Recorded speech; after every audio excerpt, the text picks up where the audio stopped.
15,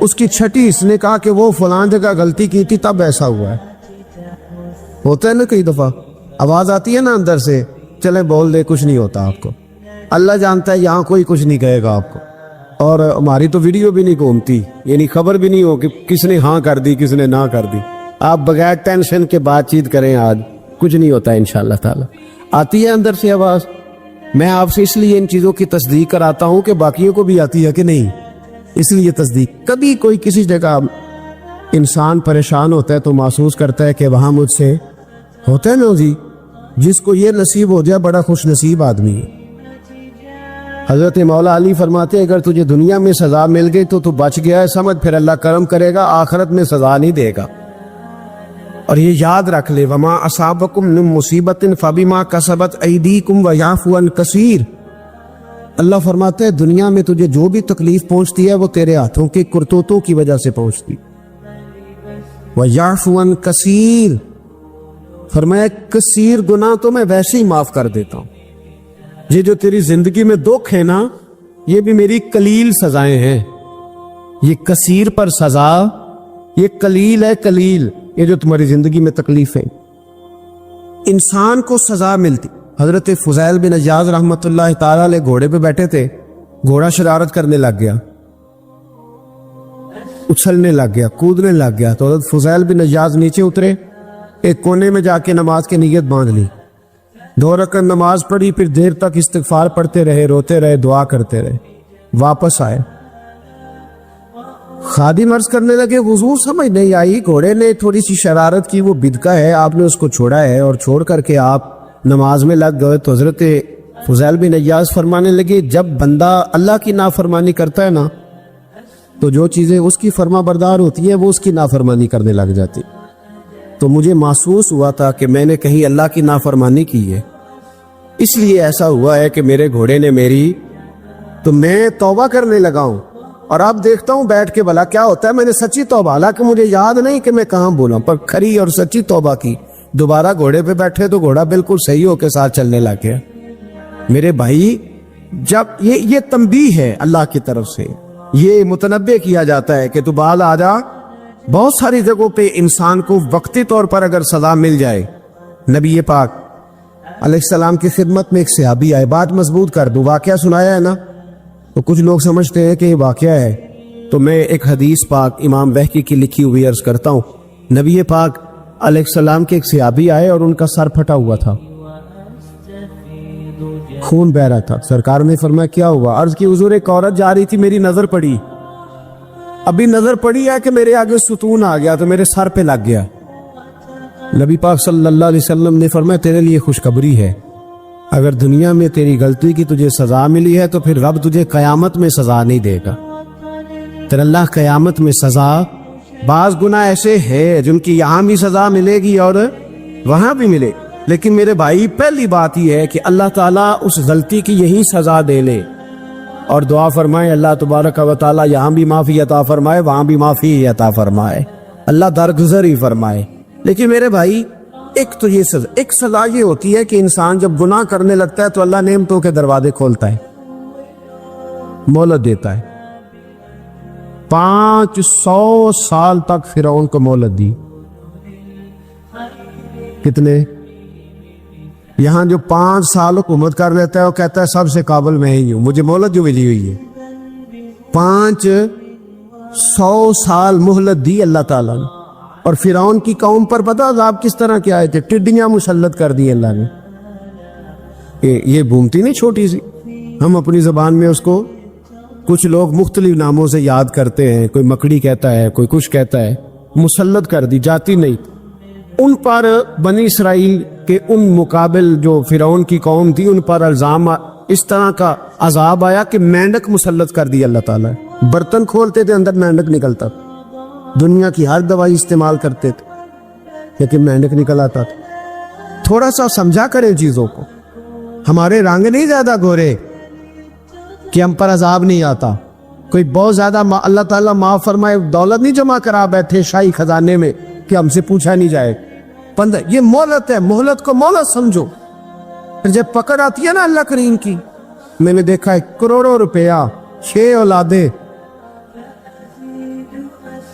ایک شخص کے بچے باہر سے آ رہے تھے، وہ بندہ بیمار تھا. مجھے کہنے لگا حضرت جی دعا کریں میں ان کے آنے سے پہلے پہلے مر جاؤں ورنہ آ کے مجھے مار دیں گے. دعا کرے. اتنی بے سکونی، کروڑوں روپیہ پڑا تو یہ عذاب نہیں؟ کوئی ضروری ہے کہ پتھر ہی برسیں گے تو سمجھ آئے گی؟ یہ جو سگا بیٹا بوڑھے باپ کے قریب سے گزر جاتا ہے، سلام نہیں لیتا، تو اس کو عذاب نہیں سمجھتے؟ یہ جو امت کی بیٹیاں، امت کی بچیاں، ہماری بچیاں ایک ایک سال کے اندر 75,000 ہزار بچی ایک ایک ڈویژن سے بھاگ کے شادی کر رہی ہے، اور ایک ایک صوبے سے، تو اس کو آپ اللہ کا عذاب نہیں سمجھتے؟ یہ معمولی بات ہے. نہیں ہمارے رنگ ہو رہے، ہم بڑے سمارٹ ہیں. 1500 سال مہلت دی نوح علیہ السلام کی قوم کو. کتنے سال؟ بول کے بتائیے، بول کے دوبارہ بولیے. 1500 سال. کوئی آدمی اپنی سمارٹنس پہ خوش نہ ہو جائے کہ 20 سال ہو گئے میں تو نافرمانی بھی کر رہا ہوں، روٹی بھی پک رہی ہے، میں تو حرام بھی کھا رہا ہوں، پھر بھی سب ٹھیک ہے. 1500 سال مہلت دی. پھر حضرت نوح کہنے لگے اللہ میں نے تو بڑا سمجھایا، نہیں باز آتے. تو رب کریم نے فرمایا کشتی بناؤ. اللہ کے پیغمبر کشتی بنانے لگے تو قوم مذاق اڑانے لگ گئی. اب کیا کرنے لگے ہو؟ اب کشتی بنانے لگے ہو، خیر تو ہے، قوم مذاق اڑا رہی ہے. حضرت نوح علیہ السلام کا آپ نے کشتی بنائی، پانی کہاں سے نکلا؟ نہ بارشیں ہوئی، نہ سیلاب آئے. ایک تندور تھا، اس کے اندر سے پانی نکلنا شروع ہو. کبھی تو دور سے بھی پانی نکلا ہے، پر جب نکالنے والا چاہتا ہے تو وہاں سے بھی ایک تندور سے پانی نکلا. اتنا نکلا، اتنا نکلا، اتنا نکلا کہ قوم ساری ڈوب گئی. قرآن مجید کے صفحات شہادت دیں گے کہ حضرت نوح کی قوم کا بچہ بچہ بہہ گیا. بچے صرف وہ تھے جو حضرت نوح کے ساتھ ہو گئے، تباہ ہو گئی. اللہ بے نیاز ہے، بے نیاز. 1500 سال مہلت ملے اور تو پھر بھی کہے رب بڑا کریم ہے، معاف کر دے گا. 1500 سال تجھے گنجائش دے اور تو کہے کوئی نہیں، بات معافی ملنی چاہیے ابھی بھی. میرے بھائی، حضرت صالح علیہ السلام کی قوم، حضرت صالح نے تبلیغ شروع کی تو کہنے لگے پہلے معجزہ دکھاؤ. جی آج تو نہ لوگ معجزے مانگتے ہیں، آج بھی لوگ کرامتیں اور معجزے، اللہ معاف کرے، جو چیزیں معجزہ تو ہو نہیں نہ سکتا، لیکن آج بھی لوگ، آپ یقین کریں، کہتے ہیں یہ بڑی نمازیں پڑھتا ہے تو پھر بخشا کیوں نہیں گیا، پھر کیوں نہیں منو سلوا کیوں نہیں اترا اس پر، پھر میں بھی اسی طرح ہی لوں، کیا اس کے اندر خوبی آ گئی؟ مولوی بھی ویسے ہی ہے، سوری بھی ویسے ہی ہے. لوگ مان بھی رہے، روز دلیلیں مان بھی رہے، ابھی بھی لوگ بحث نہیں کرتے. کیا فرق آ جائے جی، ویسے ہی ہیں سارے. اللہ تعالیٰ سے ڈرنا چاہیے. ہمیں سامنے والے کی طرف دیکھ کر صحیح ہونے کا حکم نہیں ہے، ہمیں اپنی اصلاح کا حکم ہے. اپنی طرف دیکھ کے اپنے آپ کو ٹھیک کرنے کا. الزام لگا کے گزر جانا، اس کا کوئی مطلب؟ سنو اور یاد رکھو. حضرت صالح علیہ السلام سے کہنے لگے پہلے معجزہ دکھائیں، تو حضرت صالح علیہ السلام نے فرمایا اونٹ کہاں سے پیدا ہوتے؟ کہا اونٹنی کے بطن سے. فرمایا آؤ میں تمہیں پہاڑ کے اندر سے اونٹنی پیدا کر کے دکھاتا ہوں. کہاں سے؟ پہاڑ کے